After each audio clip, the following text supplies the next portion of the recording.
Hi guys, I'm back again, and this will be my first video on the Miraculous book series. In this series, I will deal with the issues within the Quran. The series will delve into a number of topics, ranging from the Quranic claims about the universe, science, history, and its views on the afterlife. Many people often ask me how I came to believe in Islam in the first place, and the answer to that is actually quite simple.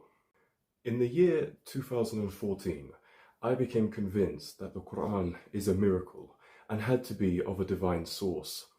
And it took me about 8 to 9 years to realize just how wrong I was. In no way are these videos designed to offend or attack anyone. And if you are offended by objective and critical analysis, I think you're watching the wrong channel.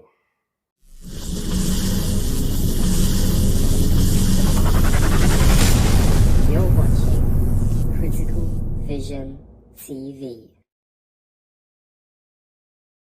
I'll start by saying I'm in no way anti-Muslim or anti-Islam.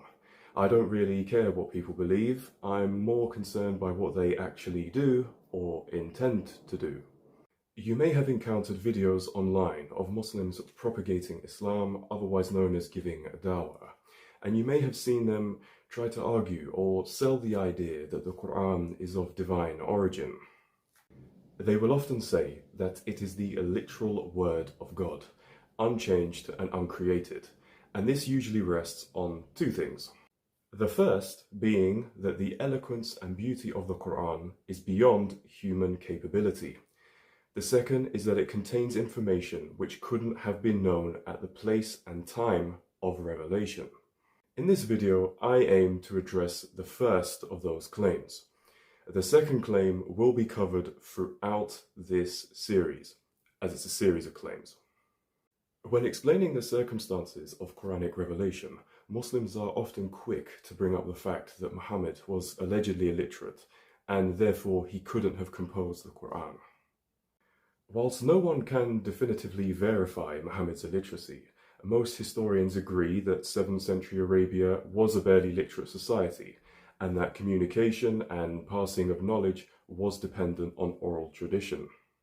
Therefore, Muhammad's illiteracy or literacy is irrelevant, because the Quran, like everything else in society at that time, was dependent upon oral tradition. It is well known in academic circles that Arabia had a strong poetic tradition. Before, during, and after Muhammad's time, 7th century Arabian society was barely literate, dependent on oral tradition, with a rich tradition of poetic recitals. Therefore, it's neither surprising nor miraculous that the Quran is a highly repetitive poetic recital, taught and maintained by oral tradition. Whilst I may find the Quran to be moving and eloquent in some places, that in no way proves divine origins. Even many of those in 7th century Arabia didn't view it as miraculous. The people at the place and time didn't just hear it and accept it as divine. Even according to the Islamic narrative, it took 23 years of this supposed revelation and around 86 military campaigns. Interestingly, the Quran does have its own verification test to prove it's from God and can't be of human invention. Muslims will commonly use this argument, and I even used to use it as well. In Surah Yunus, which is the 10th chapter of the Quran, the 38th verse reads, أَمْ يَقُولُونَ افْتَرَاهُ قُلْ فَأْتُوا بِسُورَةٍ مِثْلِهِ وَادْعُوا مَنِ اسْتَطَعْتُم مِّن دُونِ اللَّهِ إِن كُنتُمْ صَادِقِينَ. Or do they say about the Prophet, he invented it? Say, then bring forth a surah like it and call upon for assistance whomever you can besides Allah, if you should be truthful. So, the challenge is simple. If you don't think it's from God, then produce a chapter like it. There's a few issues with this. The first being there's no objective criteria in anything to determine what would be a sufficient result. Is it linguistic? Is it grammatical? Is it by how much it rhymes? Is there a person we can consult for fair and appropriate judgment? There's literally nothing given as to how this can be tested objectively, but there's also another issue with this challenge. All languages being spoken in the world develop and continue to develop out of necessity. As humans progress and discover more, wording has to be invented to define and categorize things. Therefore, one could easily argue that literature centuries after the Quran surpasses it, and not even by intention, just by the time and place of which it was written. As time goes by, we learn and understand more. It's due to continuous discovery and enlightenment that literature produced after the Quran is much more precise, accurate, and detailed on certain matters than the Quran. Despite the Quran providing no criteria for the challenge, let's presume, for argument's sake, that the criteria is to produce something exactly like it. Firstly, this is impossible, but this quickly raises the second issue. In no way whatsoever does this prove divine origin. Therefore, the whole argument made by Muslims concerning the Quran's challenge is irrelevant. The reality is that all literary works contain the fingerprint of their authors. The style of literature is always unique to its author, regardless of the language. Perhaps those who believe in Islam would notice this if they read a wider variety of books. No one can produce works exactly like those of Plato, Shakespeare, J.K. Rowling, Voltaire. That does not make them prophets of God, and neither does it make their works divine revelation. The logic of the Quran's challenge is deeply flawed and essentially nonsensical. If you were to raise these issues with those doing dawah, there's a more or less guaranteed response most of the time. The Quran is in Arabic, and you don't know classical Arabic. You're not a scholar. Whilst technically true, I'm no scholar, nor am I fluent in classical Arabic. Neither is most of the world. In fact, most of the Muslim world isn't either. You don't need to know a word of Arabic to become a Muslim, but if you want to question even the slightest verse, you're suddenly expected to have a degree in classical Arabic. I thought I'd mention this as it happens a lot and it's irrational, illogical, and hypocritical. The idea that the Quran is eloquent proves nothing, and it's just hearsay. It's purely someone's subjective opinion. Of course, Muslims will try and argue to the contrary, but that's not really a surprise. If your parents tell you from birth every single day that a certain something is something, then obviously you'll grow up believing that something. It doesn't provide an argument for divine revelation. It's just real-world evidence of social conditioning. On a personal note, I will say that there are parts of the Quran which I find deeply moving, inspiring messages of faith, good character, charity, and mercy, and, if interpreted correctly, can have a positive effect on someone, and have a positive impact in wider society. But again, none of this proves eloquence or divine origins.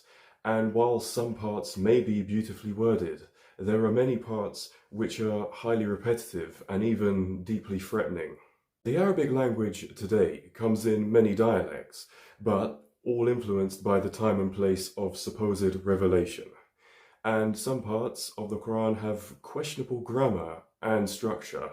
The Islamic world over the centuries has come up with some creative ways to overlook them, and instead view them as divine and miraculous. Because of course, who are we mere mortals to dare question what's supposedly the unchanged speech of our all-knowing creator? For example, if we examine these two verses, we'll see some questionable grammar. This is Surah Yunus, verse 22. هو الذي يسيركم في البر والبحر حتى إذا كنتم في الفلك وجرين بهم بريح طيبة وفرحوا بها جاءتها ريح فجاءتها ريح عاصف وجاءهم الموج من كل مكان وظنوا أنهم أحيط بهم دعوا الله مخلصين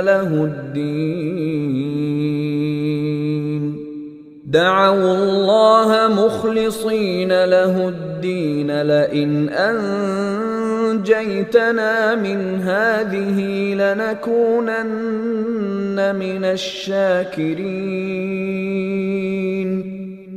It is He who enables you to travel on land and sea until, when you are in ships and they sail with them by a good wind and they rejoice therein, there comes a storm wind and the waves come upon them from everywhere, and they assume that they are surrounded, supplicating Allah, sincere to Him in religion. If you should save us from this, we will surely be among the thankful. Did you notice it? The transition in narrations, how it refers to persons, from you to them to they. The next verse does the same. Consider that this is supposed to be the perfect words of an all-knowing and all-wise creator.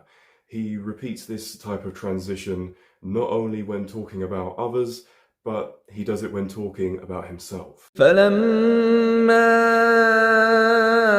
أَنْجَاهُمْ إِذَا هُمْ يَبْغُونَ فِي الْأَرْضِ بِغَيْرِ الْحَقِّ يَا أَيُّهَا النَّاسُ إِنَّمَا بَغْيُكُمْ عَلَى أَنفُسِكُم مَّتَاعَ الْحَيَاةِ الدُّنْيَا ثُمَّ إِلَيْنَا مَرْجِعُكُمْ فَنُنَبِّئُكُم بِمَا كُنتُمْ تَعْمَلُونَ. But when He saves them, at once they commit injustice upon the earth without right. O mankind, your injustice is only against yourselves, being merely the enjoyment of worldly life. Then to us is your return, and we will inform you of what you used to do.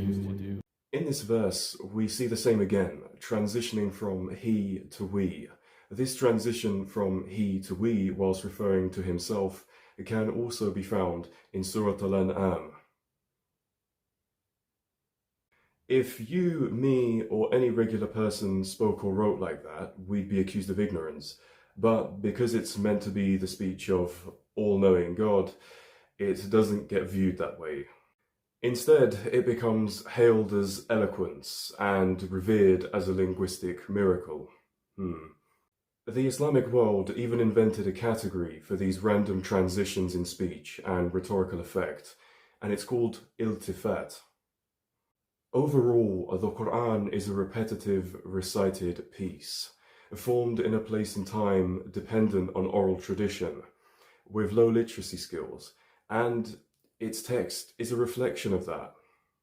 It's not a miracle, and even people at the time were skeptical. That's why its compiling took 23 years and around 80 military campaigns to make it accepted. I hope you've enjoyed this video, and I'll see you once again. I don't make content to offend or attack anyone. This is merely me expressing how I think and feel about certain topics. I don't aim to make people abandon their belief or sell them a belief. This video is my first from the Miraculous book series, and I aim to produce content on a variety of topics.